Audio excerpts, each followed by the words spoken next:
Okay, ito na yung actual natin sa pag ano ha. May karga to, may karga to. Ngayon, i-on natin tong PTO. Tapos, bubuksan natin yung ano sa likod para magkita. Okay, ito na yung pag boom up nya. Boom dump box up nya. Okay, dahan-dahan ilagay natin dyan. Okay, ayan na. Pag ilagay natin dyan, pwede natin ilag. Kaya bitawan natin. Tapos ayan, dahan-dahan na siyang sandali. Ayan, dahan-dahan na siyang aangat yung ano niya, dump box na. Dump box niya, ayan.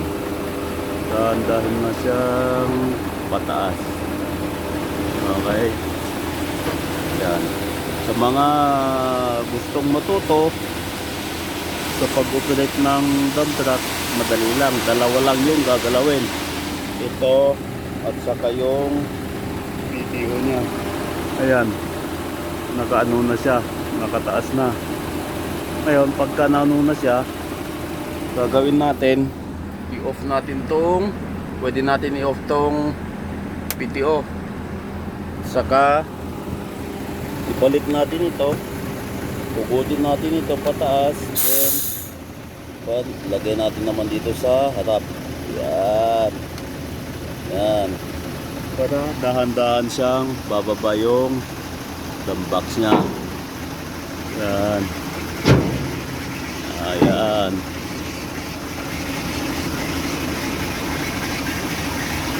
Okay. So, ngayon, nandyan na yan. Nakalock din yan. Pwede na din. Okay.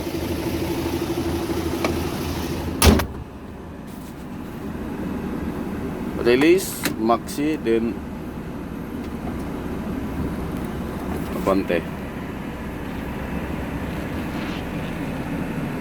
Sige, kung di natin bibitawan i-off yung PTO nya, hindi siya makakatakbo, mahirapan siya. Okay, salamat sa mga makakapanood at gustong manood nitong video na to, para yung mga gustong matuto na marunong na magmaneho, madali lang na sa kanila, basic na lang.